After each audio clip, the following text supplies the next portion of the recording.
Hello students, इस video में हम क्लास 12th का जो चैप्टर फर्स्ट है इलेक्ट्रिक चार्जेस एंड फील्ड्स, उसमें जितने भी PYQs थे, जितने भी प्रीवियस ईयर के क्वेश्चन हैं 1 मार्क क्वेश्चन, उस चैप्टर के सारे इस एक ही वीडियो में मैं कवर करने वाली हूँ।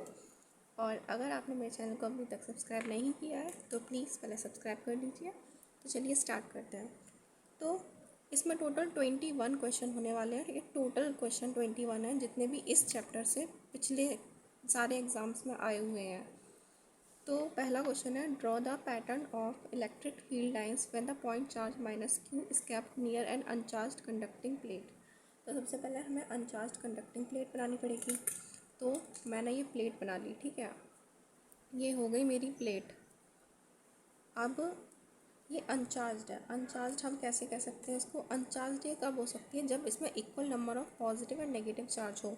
जब इसमें इक्वल नंबर ऑफ पॉजिटिव और नेगेटिव चार्ज होगा तो भी इसका जो टोटल चार्ज है वो ज़ीरो ही कंसीडर किया जाएगा और इसे अनचार्ज्ड ही माना जाएगा। तो मैंने मान लिया इसमें पूरा +q -q पूरा डिस्ट्रीब्यूट है, ठीक है। यहाँ कहीं +q है, मतलब कहीं प्लस चार्ज है, कहीं माइनस, कहीं प्लस है, कहीं माइनस, कहीं plus, minus plus minus plus minus, but same amount में, जिससे कि ओवरऑल चार्ज इसका ज़ीरो है। अब हम क्या किया, इसको हम एक -q चार्ज इसके पास ले आए, ठीक है। -q चार्ज के इसके पास आने से होगा क्या? होगा ये कि -q, अब -q हम जानते हैं कि -q प्लस q को अट्रैक्ट करता है, ठीक है। तो यहाँ जितना भी प्लस होगा ये सब जब इसके पास जाने के लिए ऊपर ऊपर चला जाएगा, ठीक है। और ये नेगेटिव चार्जेस को नीचे कर देगा, क्योंकि नेगेटिव नेगेटिव रिपल्शन होता है।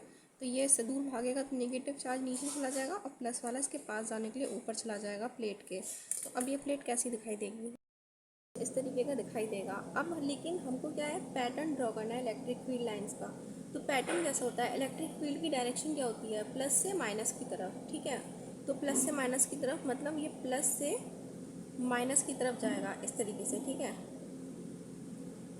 इस तरीके से ये ऐसे ऐसे ऐसे ऐसे, ठीक है। इसकी हमें डायरेक्शन भी शो करेंगे, प्लस से माइनस। ये होगी हमारी इलेक्ट्रिक फील्ड का पैटर्न जो कि हमको ड्रॉ करना था। और नेगेटिव में पॉजिटिव से नेगेटिव की तरफ जाता है, तो यहाँ पे ये नेगेटिव की तरफ जा रही होगी इलेक्ट्रिक फील्ड। तो ये है हमारा पूरा पैटर्न, ठीक है। ये अनचार्ज थी, फिर -q के आने से प्लस ऊपर आ गया, अट्रैक्शन की वजह से माइनस इससे दूर चला गया, और हमें रिप्रेजेंट करना था तो प्लस से माइनस की तरफ हमने इलेक्ट्रिक फील्ड लाइंस को ड्रॉ कर दिया। तो अब चलते हैं सेकंड क्वेश्चन की तरफ। तो सेकंड क्वेश्चन हमारा बोल रहा है, draw pattern of electric field lines due to 2 positive charges placed at a distance d apart. मतलब अब हमारे पास दो चार्जेस हैं, ठीक है, दो पॉजिटिव चार्जेस हैं। यहाँ पे भी एक पॉजिटिव चार्ज है +q मान लिया, और यहाँ पर भी एक पॉजिटिव चार्ज है +q, ठीक है। ये हो गए मेरे दो चार्जेस। अब पूछा गया है कि इनके बीच में इलेक्ट्रिक फील्ड लाइंस कैसी होंगी। तो इलेक्ट्रिक फील्ड लाइंस से इलेक्ट्रिक फील्ड लाइंस कैसे जाती है? अवे, पॉजिटिव से अवे जाती हैं, नेगेटिव की तरफ जाती हैं। तो इससे क्या होगा, ये इस तरीके से ऐसे अवे जा रही होंगी इलेक्ट्रिक फील्ड लाइंस, ठीक है। ये अवे, ये दोनों को टच क्यों नहीं करा मैंने? क्योंकि ये दोनों पॉजिटिव चार्ज है भाई, और पहली बात इलेक्ट्रिक फील्ड लाइंस इंटरसेक्ट नहीं करती है, ये पॉजिटिव है, इसलिए थोड़ा थोड़ा तो रिपल्शन होगा ना। इस तरीके से ये इस तरीके से इसकी इलेक्ट्रिक फील्ड लाइंस होंगे ऐसे दूर जाती हुई इससे।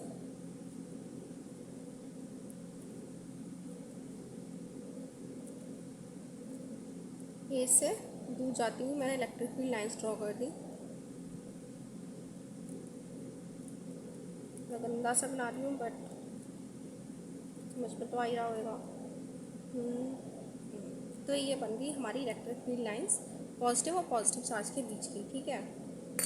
ये पॉजिटिव से अवे जाती हुई इलेक्ट्रिक फील्ड लाइंस है। एरो से आप इसे शो कर सकते हैं कि हाँ भाई ये अवे जा रही हैं इससे, ठीक है। इंटरसेक्ट क्यों नहीं करनी है बता दिया है मैंने, क्योंकि ये पॉजिटिव चार्ज है तो इंटरसेक्ट तो करना ही नहीं है, और ये रिपल्शन की वजह से इंटरसेक्ट नहीं कर रही हैं। ये पॉजिटिव चार्ज से दूर जाती हुई हमारी इलेक्ट्रिक फील्ड लाइंस।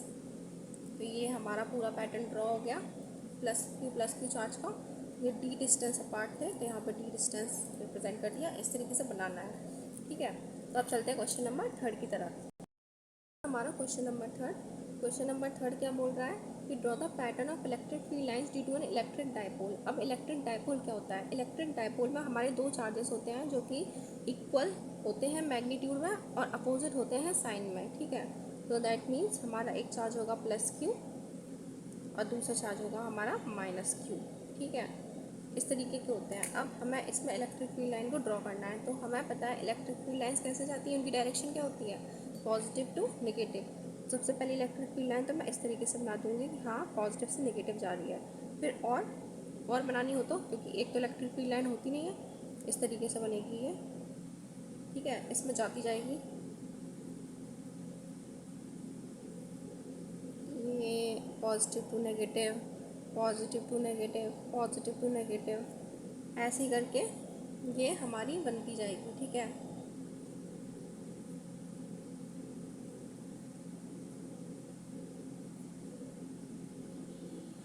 ये ऐसे डॉट डॉट है, मतलब आगे जाके ये भी इसी में ही आ रही है, ठीक है।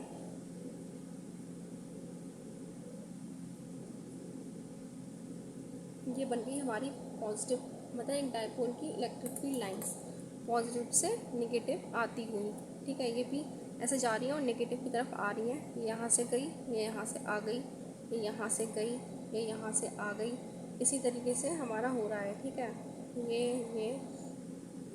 माइनस में जाती हुई अंदर, प्लस से बाहर आती हुई। तो ये हमारा हो गया इलेक्ट्रिक डायपोल के जो इलेक्ट्रिक फील्ड लाइंस थी उनका पैटर्न। तो अब आते हैं क्वेश्चन नंबर 4 पे। बोल रहा है why do electrostatic field lines not form closed loop. ये बोल रहा है कि electric field lines closed loop क्यों नहीं बनाती हैं। क्लोज्ड लूप का मतलब क्या होता है, ठीक है। पहली बात तो ये समझ में आना चाहिए, क्लोज्ड लूप जब होता है जब हमारा, समझ लो ये मैंने एक पॉइंट लिया और ये घूम फिर के इसी पॉइंट पे वापस आ जाए, ठीक है। ये होता है हमारा क्लोज्ड लूप, ठीक है। लेकिन electric field lines closed loop क्यों नहीं बनाती, क्योंकि अगर मैं मान लूँ ये पॉइंट पे हमारा प्लस क्यू चार्ज है, ठीक है, मैंने मान लिया प्लस क्यू है, तो electric field line plus Q से निकल तो जाएगी, पर क्या ये वापस प्लस क्यू में आ पाएगी? नहीं भाई, क्योंकि ये प्लस क्यू में एंटर नहीं करती है, प्लस क्यू से सिर्फ बाहर जा सकती है, प्लस क्यू के अंदर नहीं आ सकती, तो ये नॉट पॉसिबल है, ठीक है। दूसरा मैं मान लेती हूँ अगर ये माइनस क्यू होता तो माइनस क्यू से भाई ये बाहर नहीं जा पाएगी, हाँ कहीं से अंदर आ सकती है इसके, लेकिन ये वाला जो चीज़ है ना यहाँ से निकलने वाला चीज़, ये तो पॉसिबल ही नहीं है माइनस क्यू के केस में। फिर तीसरा आपको ये लग रहा होगा ये भी तो क्लोज लूप बना रहे हैं, तो ये क्लोज लूप कैसे हुआ? जो क्लोज लूप कैसा होता है, ऐसे जाओ ऐसे आओ, क्या ये ऐसे है? नहीं है, क्योंकि हम इसमें जा तो रहे हैं पर क्या ऐसे वापस आ रहे हैं? नहीं, हम तो ऐसे ही आ रहे हैं, ऐसे जाना ऐसे जाना।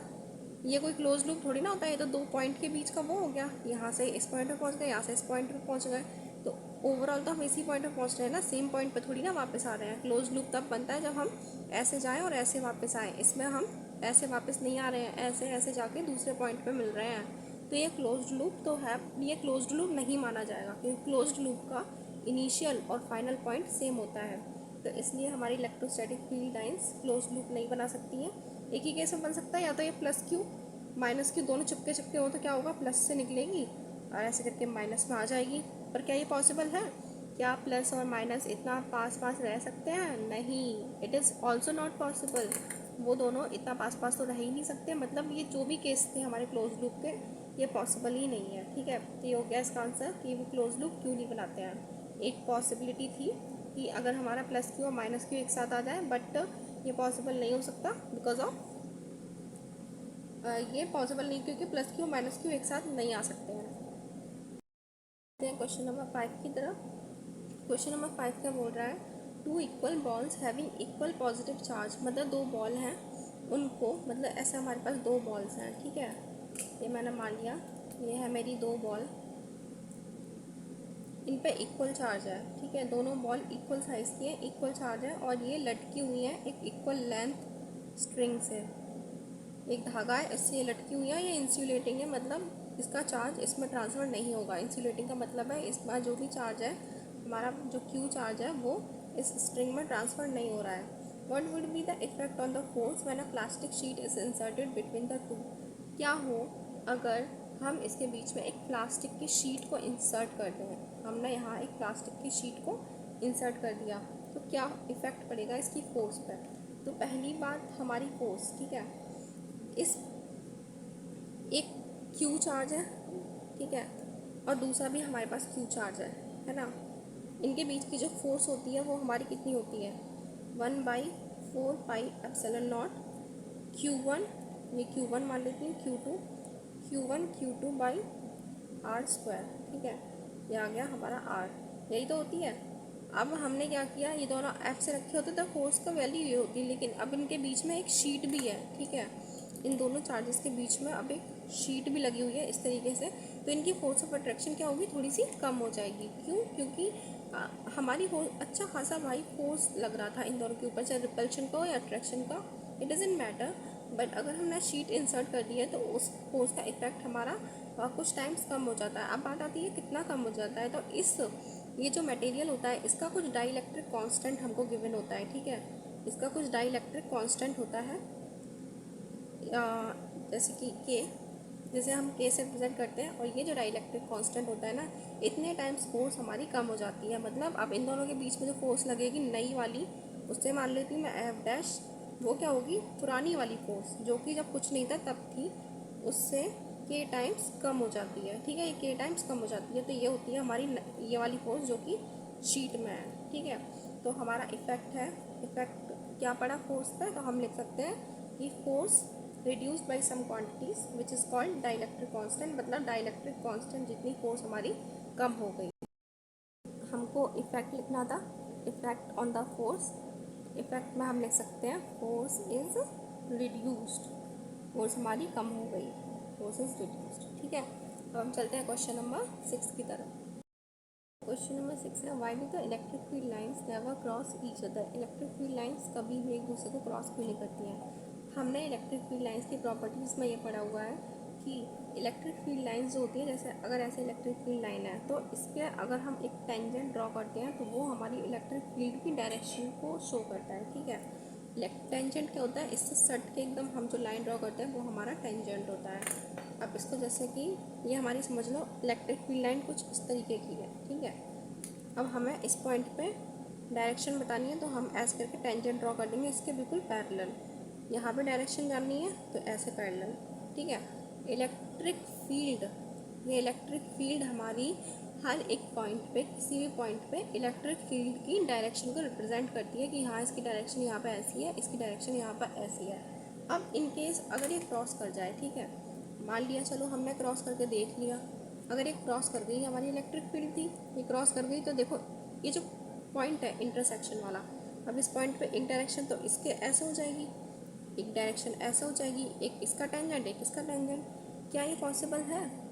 एक ही पॉइंट पे क्या इलेक्ट्रिक फील्ड की दो डायरेक्शन आ सकती हैं? नहीं, वो एक ही डायरेक्शन में ट्रेवल करती है, उसकी दो डायरेक्शन नहीं ना आ सकती। तो हमारा ये चीज़ इम्पॉसिबल हो जाती है, ठीक है। इसी वजह से इलेक्ट्रिक फील्ड लाइंस एक दूसरे को क्रॉस नहीं करती, because at the point of intersection there will be two direction, ठीक है, of electric field which is not possible. ये हो जाएगा इसका आंसर। चलते हैं क्वेश्चन नंबर 7 की तरफ।